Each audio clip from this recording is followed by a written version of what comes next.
আজকের মাইক্রোফোনের সমস্যাটা হলো একটু ক্রিটিক্যাল, যেটা মিটারে মাপটাপ সবকিছু ঠিকঠাক দেখায়, সব ঠিক দেখায়, কিন্তু চলতেছে না, ও খাবার গরম হচ্ছে না। তো যারা একেবারে নতুন তাদের জন্য আজকের ভিডিওটা না, তারা এটা দেখে মজা পাবেন না। যারা কাজ জানেন তাদের জন্য, আর যারা একেবারে নতুন, যারা শিখতে চান তাদের জন্য আমাদের ইউটিউবে আলাদা ভিডিও দেওয়া আছে একেবারে শুরু থেকে শেষ পর্যন্ত। দেখুন, আমরা একটা নতুন ম্যাগনেটন নিয়েছি। এটা হলো ফুরানটা। তো ফুরানটা আমরা যদি একটু মাপ দিয়ে দেখি, যদি কন্টিনিউটি দেখায় তাহলে এই ম্যাগনেটন ভালো, এবং বডি শট না থাকলে ভালো। এতটুকু একটা ম্যাগনেটন ভালো থাকার জন্য এতটুকুই যথেষ্ট। তো যেহেতু এটা কন্টিনিউটি দেখাইতেছে এবং বডি শট নাই, এটা ভালো থাকার কথা, কিন্তু এইটা দিয়ে খাবার গরম হচ্ছে না। তো এখন আমরা যদি নতুনটা সেক দিয়ে দেখুন, কন্টিনিউটি আসতেছে কিন্তু বডি শট নাই। এটাও মাপে যা দেখাইতেছে, এই পুরাতন এটাও মাপে সেম জিনিস দেখাইতেছে, এবং বডিতে কোনো ম্যাগনেট ভাঙ্গা টাঙ্গা কিচ্ছু নাই।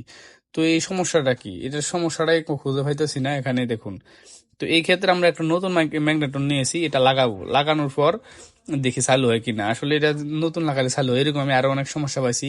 এমনি মিটারে মাপে সবকিছু ভালো দেখাচ্ছে, কিন্তু লোডে গেলে এটা কাজ করতেছে না। এই অনেক ক্ষেত্রে যারা ইলেকট্রনিক্স এর অনেকদিন যাবত কাজ করেন তারা জানেন যে অনেকে এই ম্যাগনেটন বা ফার্স মাপে ভালো দেখায়, কিন্তু প্র্যাকটিক্যাল লোডে গেলে পারে না। কারণ কিছু কিছু জায়গা আছে যে রেজিস্ট্যান্স এমনিতে মিটারে শো করে, কিন্তু লোডে গেলে এগুলা তত একটা এম্পিয়ার নিতে পারে না। এই কারণে এই সমস্যাটা হয়ে থাকে। তো অনেকে আবার আমাকে কমেন্ট করে যে, ভাই মাপ যখন আপনি যা দেখাইছেন, যেভাবে শিখাইছেন সবকিছু ঠিক আছে, তারপরেও কেন চলে না? এই কেনর উত্তরটা হলো আজকে। অনেক সময় আমরাও প্রথম অবস্থায় কষ্ট পাইতে হয়েছে যে এই ম্যাগনেটন একটা মাইক্রো ওভেনের কাজ শিখতে সর্বোচ্চ আপনার 1 ঘন্টা লাগবে, যদি আগের এই টুকিটাকি ইলেকট্রনিক্স এর ধারণা থাকে আপনার। যেমন ট্রান্সফরমার দিয়ে যদি চার্জার বানাইতে পারেন, ভ্যারিয়েবল পাওয়ার সাপ্লাই এরকম জিনিস বানাইতে পারেন, তাহলে আপনারা আমি 1 ঘন্টা থেকে 2 ঘন্টার মধ্যে, সর্বোচ্চ 2 ঘন্টার মধ্যে কাজগুলো শিখাইতে পারাম। এর মধ্যে এত বেশি কিছু নাই। ওই সার্কিট ব্যতীত, সার্কিট তো আমরা সাধারণত রিপেয়ার করি না, এগুলো চেঞ্জ করি। তো নতুন মাদারবোর্ড কিনতে পাওয়া যায় 400-500 টাকার মধ্যে, এগুলো লাগাই 2-2,500 টাকা বিল নেওয়া যায়, সমস্যা হয় না। তো এই ক্ষেত্রে আপনি এতটুকু, আমরা যতটুকু কাজ করি, আমাদের কাছে কাজ যেটাই আসুক আলহামদুলিল্লাহ কাজ ওকে হয়ে ফেরত যায়। এতটুকু শিখতে 2 ঘন্টার বেশি লাগবে না। কিন্তু এই ভিডিওগুলো আমাদের ইউটিউবে দেওয়া আছে, আপনারা হিটার বা ওভেনের প্লেলিস্ট থেকে দেখে নেবেন। কিন্তু এখানে দেখুন, এখন কিন্তু গরম হচ্ছে। এটা আমার উপরে আস্থা রেখে এই ভিডিওটা বিশ্বাস করতে হবে আপনারা, কারণ যারা আগের ভিডিওগুলো দেখছেন তারা বুঝতে পারবেন।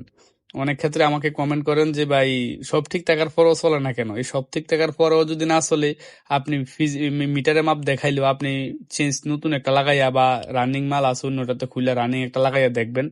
দেখার পর যদি দেখেন যে চলে, তাহলে বুঝবেন যে ওইটা মিটারে মাপ দেখায় ভালো, কিন্তু লোডে গেলে কাজ করে না।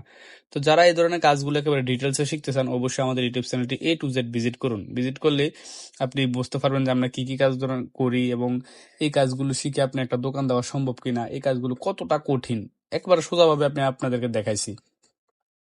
তো যারা এই কাজগুলো শিখতে চান, তারা চাইলে সরাসরি আমাদের কাছে এসেও শিখতে পারেন, অথবা আমাদের ইউটিউবের ভিডিওগুলো দেখে দেখেও শিখতে পারেন। Thank you for watching this video.